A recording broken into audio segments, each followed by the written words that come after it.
Now I will recognize the gentleman from Tennessee, Mr. DesJarlais. Thank you, Chairman Scott. I got to admit, I'm a little bit disappointed or highly disappointed at the way this hearing is being conducted today.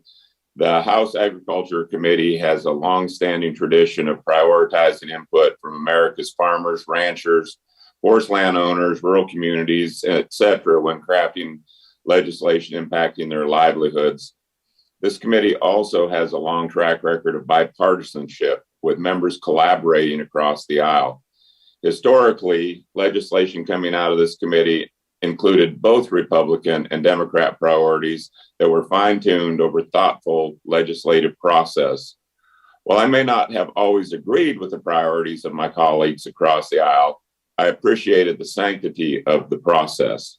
Unfortunately, the reconciliation process has been anything but thoughtful or collaborative. There has been no stakeholder involvement or discourse with constituents on this tremendous amount of money included in the bill at a time when spending is truly out of control.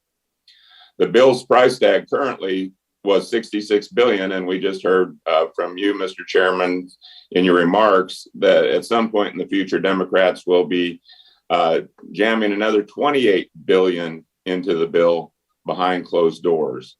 This is not the way to legislate. It's absolutely unconscionable to spend this amount without having a single hearing or opportunity to conduct oversight by having USDA in to testify.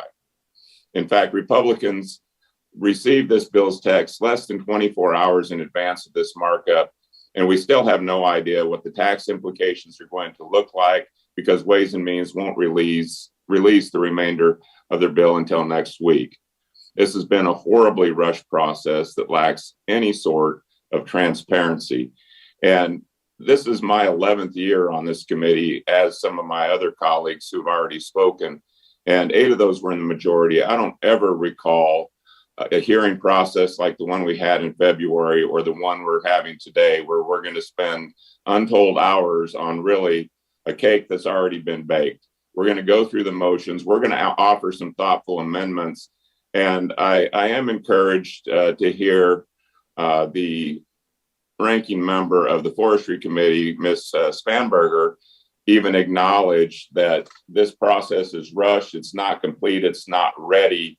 And yet here we are today going through the motions to jam this into this reconciliation process that I think you're going to find Americans are going to reject. We see the inflation across the country. We see gas prices going up. We see food prices going up.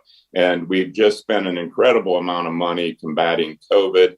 And now here we are sitting here today, irresponsibly looking at $100 billion or $90 billion that we haven't really fully discussed. And there's going to be amendments today. So maybe some folks across the aisle will remember what this committee is about, remember how it's supposed to function and operate. And we can postpone this until we know what's actually going to be in this markup and in this bill that's supposed to come before the committee. So I urge my colleagues across the aisle to think this through, think about the future of America, think about the debt we're going into, and let's do this in the thoughtful tradition of the House Agriculture Committee. Thank you, Mr. Chairman. I yield back.